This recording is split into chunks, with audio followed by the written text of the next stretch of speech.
Hi everyone, it's James here. Welcome to another video, and the theme of this video is going to be terribly English records.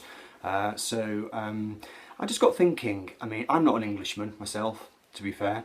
I'm a Welshman. I was going to do, great British records, and then I started trying to refine it a bit and started thinking about English records, records made by Englishmen in England. And that got me thinking might be quite interesting to flick through a few examples.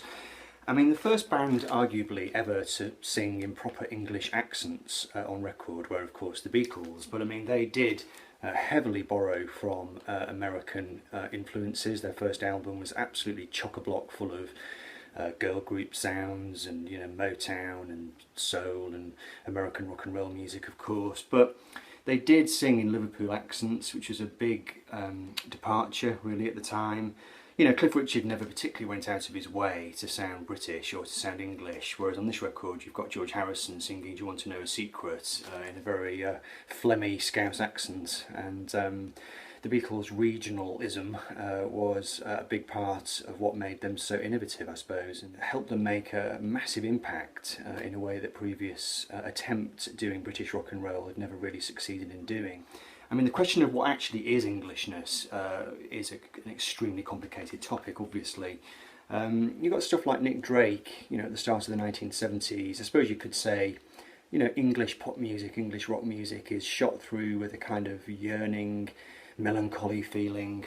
On this album, Brighter Later, you've got those wonderful string arrangements by Robert Kirby, which have a kind of pastoral folk kind of feel to them, nothing like anything that was happening in America at the time.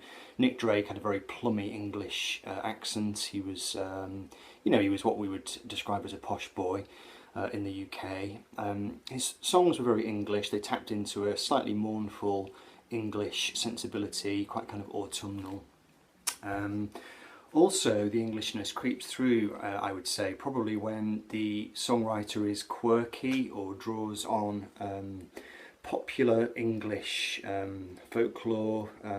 Syd Barrett did both, of course. He drew on things like Edward Lear and various other English poets. Gently surreal quality, I suppose, which he shared with other songwriters of the period.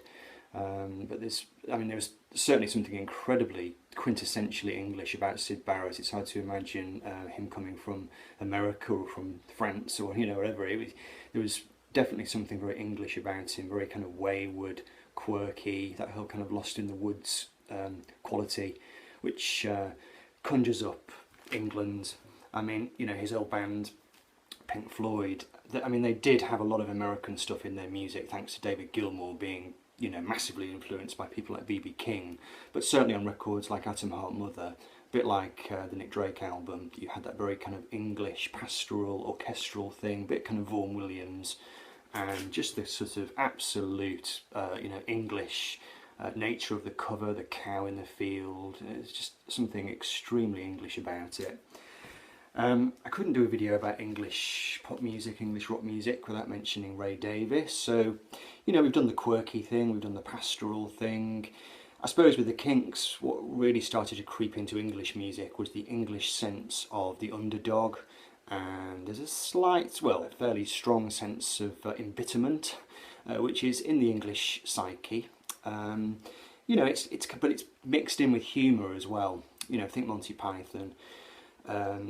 The English can do satire very well and bleakness, and I think Ray Davies certainly cornered the market in that kind of curious combination of embitterment, this kind of underdog thing, but also being able to be very detached, very cynical, very world-weary, but then the humour creeping through, just the ability to comment on the people and situations in which you find yourself, and Ray was an absolute master at that. Couldn't do a video on English records without doing Genesis. So Genesis were absolute archetypal, Englishmen. They went to a public school in England, and their early music, this amazing sense of Victoriana, it even comes through in their album covers. It's that kind of thing. in England, you know, back in the day, we had these books, these old kind of story books, you know, Rupert the Bear annuals, and books where you could find strange Victorian stuff. You know, it was a kind of a world that was a bit like being lost in a kind of old Victorian attic. And again, you've got that kind of Monty Python thing, the sort of bleakness, you know, the heads on the lawn and the blood, but it's all done in this very manicured way, and that very kind of public school, Eton-esque world where you think perhaps there's just, you know, horrific violence just lurking under the surface of this very civilised picture. There's something very English about that. And again, I think with Peter Gabriel in the band, a very strong English accent coming through, and the stories he told in his songs had a very quirky English feel to them. This guy, Al Stewart, singer-songwriter who came up in the late 60s and his career extended into the 1970s. Let's take this one out actually, it's nice to look at the cover. And what his thing was, he started to draw on English history. He realised quite early on that he had this talent for English history, great interest in it. He was looking for a way into the music industry, so he decided, what if I were to try writing songs that were about English historical figures and situations? And again, you know, a bit like Nick Drake, his stuff was often it was arranged in this very sort of not symphonic way exactly, but you know, really diverse instruments and not a very American sound at all. He did do a couple of more American style albums later on. You know, he did Year of the Cat and a couple of other ones, but you know, really strong English accent coming through again, that kind of gentle pastoral thing, very unassuming, I suppose is the word I'd use to describe Al Stewart, and that's a motif which runs through British pop music. And then this guy here, this is Kevin Ayers, who was formerly of the Soft Machine. His solo music is quite Syd Barrett. It's got that surreal quality to it, that kind of quirky English feel. This is a two for The Joy of a Toy and Shooting at the Moon.